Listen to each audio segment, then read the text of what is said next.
Hello everyone, welcome to the channel. आज हम देखेंगे कि कॉन्फ़िगरेशन रीड करने का बेस्ट तरीका क्या है और साथ ही साथ हम देखेंगे हमारे पास कितने तरीके हैं जिससे हम कॉन्फ़िगरेशन को रीड कर सकते हैं।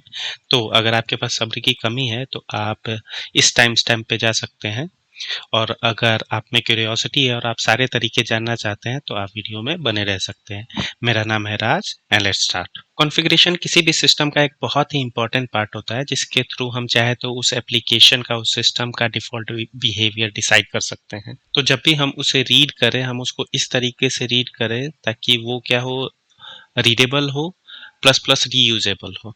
तो आज हम इन्हीं तरह के कुछ तरीके देखेंगे। शुरू करेंगे जो हमारा डिफ़ॉल्ट है उससे, और ग्रेजुअली हम जाएंगे जो हमारा बेस्ट रहे।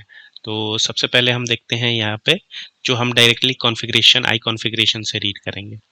तो मैंने यहाँ पे कुछ कंट्रोलर बनाए हैं। बेसिकली जब मैं इसको रन करूँगा तो सबसे आपको आउटपुट सेम ही मिलेगा। तो पहले में अगर आप देखेंगे तो मैं क्या करता हूँ, मैं डायरेक्टली कॉन्फ़िगरेशन का क्या है, एक ऑब्जेक्ट बनाता हूँ जिसको मैं इंजेक्ट कर देता हूँ मेरे कंस्ट्रक्टर में, और कंस्ट्रक्टर में इंजेक्ट करने के बाद मैं उसको यहाँ यूज़ कर रहा हूँ। यूज़ करने के लिए मुझे क्या करना पड़ेगा, सिंपली मुझे उसका की देना पड़ेगा जो सेटिंग मैं यूज़ करना चाहता हूँ। फॉर एग्जाम्पल ये सम अदर सेटिंग मैंने यहाँ पे देके रखा है जिसको मैं यहाँ पे रीड कर रहा हूँ।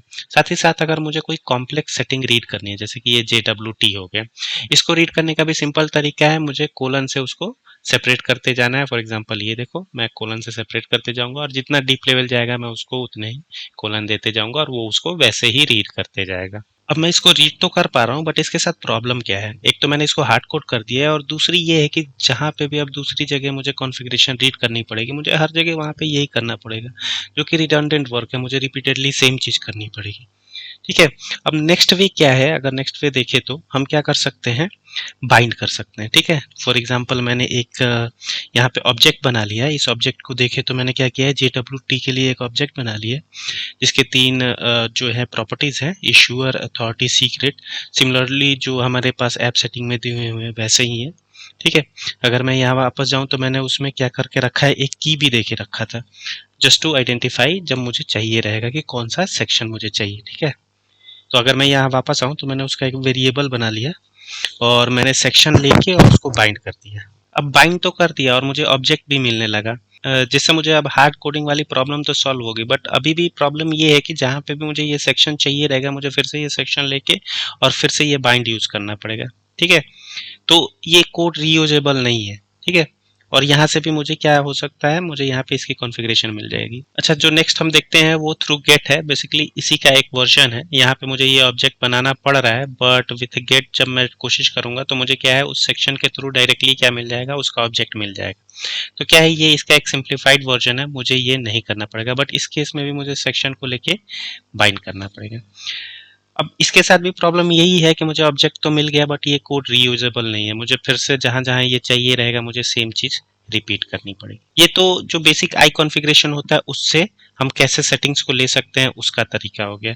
नाउ नेक्स्ट, अगर मुझे ये ग्लोबल लेवल पे चाहिए, मैं नहीं चाहता हूँ कि मुझे ये बार बार कोड करना पड़े और मैं उसको रीयूटिलाइज करना चाहता हूँ, तो मैं क्या कर सकता हूँ, आई ऑप्शन फिल्टर का यूज कर सकता हूँ। ठीक है।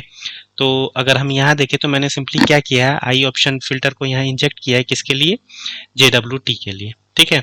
यहाँ पे करने के बाद उसमें से मैंने वैल्यू ले लिया है, जिससे मुझे क्या मिल गया है, डायरेक्टली इसका ऑब्जेक्ट मिल गया है। ये ऑब्जेक्ट मिलने के बाद मैं क्या कर सकता हूँ, यहाँ पे यूज कर सकता हूँ। तो ये क्या है, मेरा दोनों प्रॉब्लम सॉल्व हो गई, मेरी हार्ड कोड वाली भी और रीयूजेबिलिटी वाली भी। अब आई ऑप्शन के लिए मुझे ये, अगर मैं यहाँ यूज करना चाहता हूँ तो मुझे क्या है, प्रोग्राम फाइल्स में भी कुछ सेटिंग करनी पड़ती है, वो मैं दिखा देता हूँ आपको। तो प्रोग्राम फाइल्स में बेसिकली मुझे क्या करना पड़ता है, बिल्डर के सर्विसेज में मुझे कॉन्फ़िगर करना पड़ता है JWT को, और मैं इस ऑब्जेक्ट के साथ किसको लिंक करना चाहता हूँ, जो मेरा सेक्शन है, कौन सा सेक्शन, JWT वाला। तो JWT वाले सेक्शन को मैं यहाँ पे क्या कर दूंगा, रीड करके कहूंगा कि मुझे इस वाले सेक्शन को इससे बाइंड करना है। तो कॉन्फ़िगर मेथड बेसिकली यही करता है। बट इन सब से अलग एक और तरीका है जो हम चाहे तो कर सकते हैं। उसके लिए मैं तुमको दिखाता हूँ। सबसे पहले मैंने क्या किया है, सबसे पहले मैंने एक मॉडल बनाया है ऐप सेटिंग के लिए, ऐप सेटिंग का मॉडल। और इसमें तुम चाहो तो जितने भी तुम्हारे कीज हैं या कॉम्प्लेक्स जो तुम्हारे ऑब्जेक्ट हैं वहाँ पे मेंशन कर सकते हो। जैसे मेरा JWT का है, ठीक है, जिसको मैंने JWT सेटिंग जो मैंने अभी अभी आपको दिखाया था ऑब्जेक्ट, वो बनाया था, तो उसको मैंने यहाँ कर दिया और उसको सेम नाम दे दिया जो मेरे ऐप सेटिंग में है, जैसे कि ये है। ठीक है। ये मेरा है JWT, मैंने उस नाम से बना दिया। नेक्स्ट जो है मेरा इसमें ऐप सेटिंग में तुम देखोगे कि ये सम अदर स्ट्रिंग है, वो भी सेम नाम से है जो मेरा यहाँ पे बनाया है। तो बेसिकली मैंने काइंड ऑफ ऐप सेटिंग का जो है एक मॉडल काइंड ऑफ बना लिया है। अब ये मॉडल तो बन गया, अब इसको बाइंड कैसे करना है प्रॉपर्टी को वो दिखाता हूँ मैं। तो प्रोग्राम फाइल्स में जाएंगे और यहाँ पे आप देखोगे कि क्या करना है। बेसिकली हमको इसका एक ऑब्जेक्ट क्रिएट करना है। ऑब्जेक्ट क्रिएट करने के बाद हम क्या करेंगे, कॉन्फ़िगरेशन को ही डायरेक्टली बाइंड कर देंगे ऐप सेटिंग से। तो जितनी भी की हमने पैरेलल में इसके लिए जो भी कीज थी यहाँ पे जो हमने क्रिएट की वो सारी क्या होगी, ऑटोमेटिकली बाइंड हो जाएंगी। वंस ये बाइंड हो गई तो मैं जहाँ पे भी इस ऐप सेटिंग को यूज करूंगा, ठीक है, जो कि मैं बोल रहा था कि मेरा करेक्ट मेथड है, तो मैं डायरेक्टली क्या करूंगा, मैं ऐप सेटिंग को यहाँ पे डिपेंडेंसी इंजेक्शन में डाल दूंगा और उसके थ्रू मैं चाहूँ तो ये डायरेक्टली सारे वैल्यूज यूज कर सकता हूँ।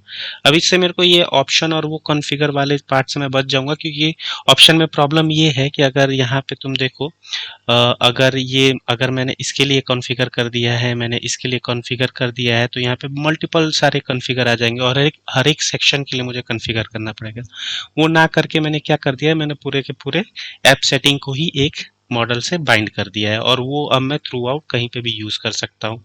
प्लस मुझे हर जगह वो आई ऑप्शन करके भी लिखने की जरूरत नहीं है और ना ही डॉट वैल्यू करके जो हम यहाँ पे करते हैं, आई ऑप्शन करके हमको ये करना पड़ेगा। हम जो ऐसे नॉर्मल डिपेंडेंसी इंजेक्शन करते हैं वैसे यूज कर सकते हैं डायरेक्टली।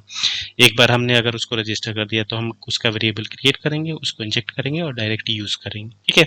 तो ये मेरे हिसाब से बेस्ट तरीका है आपका जो भी कॉन्फ़िगरेशन है उसको रीड करने का। अगर आपको ये वीडियो अच्छा लगा और आपने इस वीडियो से कुछ सीखा है तो प्लीज़ लाइक करें, शेयर करें और सब्सक्राइब करें। Thank you so much.